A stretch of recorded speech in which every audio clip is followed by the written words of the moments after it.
District 8, I think, has a huge responsibility to a lot of people that listen to 101.1 The Bounce and that support the Crisco Kid Block Party. After all, we do our toy drives. We do a lot of different initiatives from the South Side to the West Side. And this is why I felt it was important to have your candidates that are running for City Council. Election happening Tuesday, November 8th. We're coming down to the deadline.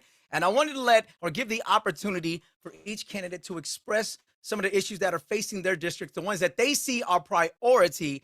And if you're still undecided, you haven't made that decision on who you're voting for, this is what we're here for today. So coming up in just a few minutes, I'm going to give Nick G the opportunity to talk about two of his most important issues facing D8 and what he's going to do about it. Nick, welcome to the show. Hey, how's it going? Thanks for having me. Appreciate it. No doubt, man. So what I really want to do is just let people know who you are and what you want to do for District 8. Yeah, my name is Nick Griemsmann. I'm 42 years old. I've lived in D8 off and on since probably 2011.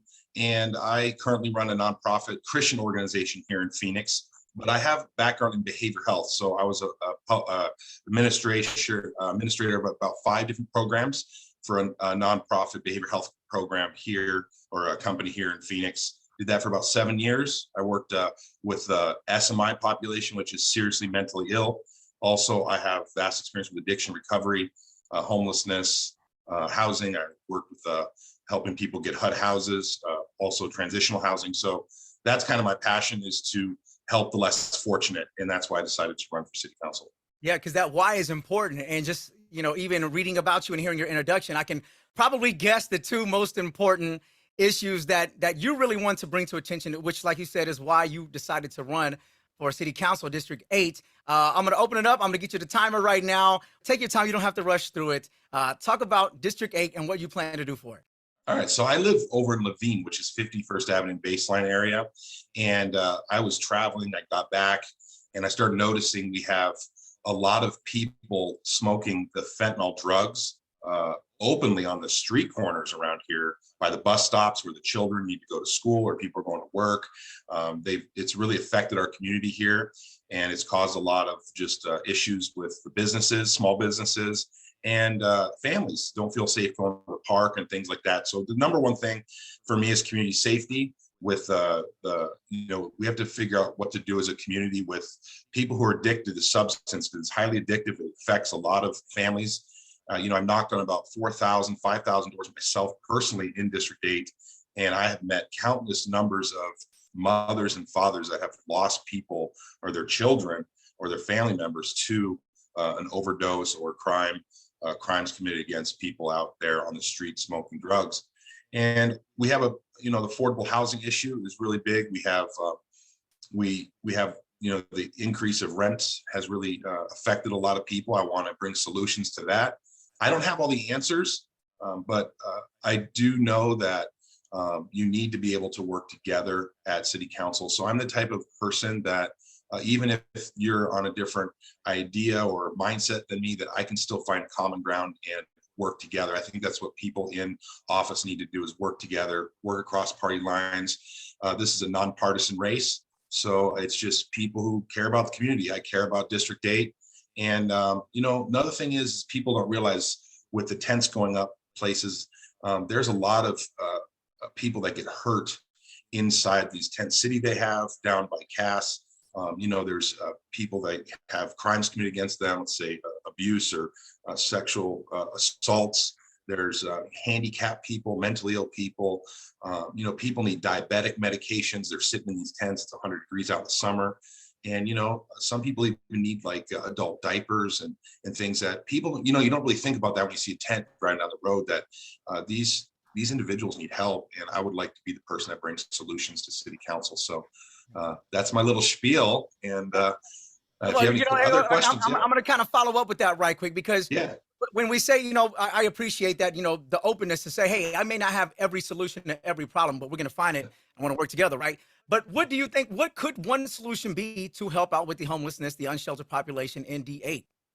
Yeah, so I think the first thing we have to do is we have to figure out, are we going to bring in more resources for the individuals? We have a lot of resources already, but a lot of people don't want to take the services.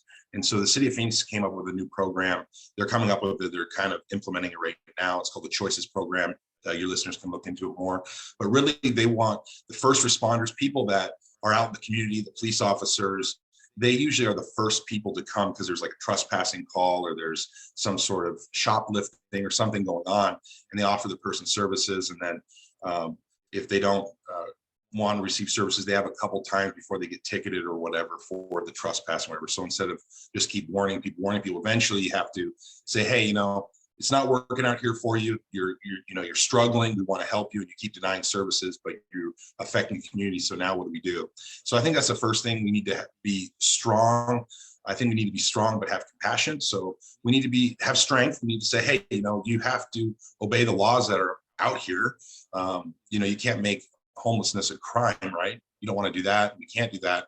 But we do want to say, hey, if you're out here, you can't be defecating in the streets. You can't be leaving needles on the streets. There's shoplifting, loitering in front of places. And so I think that's the first thing, is to help get people services. And then if they don't want services, figure out what we're going to do with that. But also I have an idea to create a new safe medical detox center. I think that people need to have safe detox and have a place where they can go and rehab and maybe get the skills they need to get a job or to go to school or to have transitional housing. So I think there needs to be some sort of creation of a structure of some sort that people can go to get help and to safely detox and get mental health care. And I think that outside the city would probably be better. There's county land. I think that homelessness and these types of issues are more of a county and a state issue. So I'd be the council person that would really try to get the money from the county and the state to say, hey, we need to work together on this. It's not just a Phoenix issue or a Tempe issue. It's an everybody issue. So I don't know if that does anything. Yeah, man. Hey, no, I appreciate you expanding on that.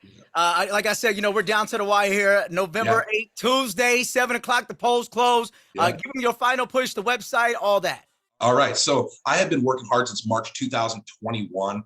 I'm a grassroots candidate. I have been knocking on door after door after door. I actually stand on the street corner sometimes to hold my sign and wave at cars. I sincerely care about the community. I'm the candidate that, my friend said, I don't have all the answers, but I do want to work together and listen to the experts and bring teams together to figure out the hard issues. My heart is to help District 8. That's the only reason I'm doing this. And so if you could check out my website, it's votenickg.org. You can go to all the socials. You can just type in Vote Nick G and you'll find the hashtag. And so I would really love your vote, your support. Please check me out, Vote Nick G. Thank you so much.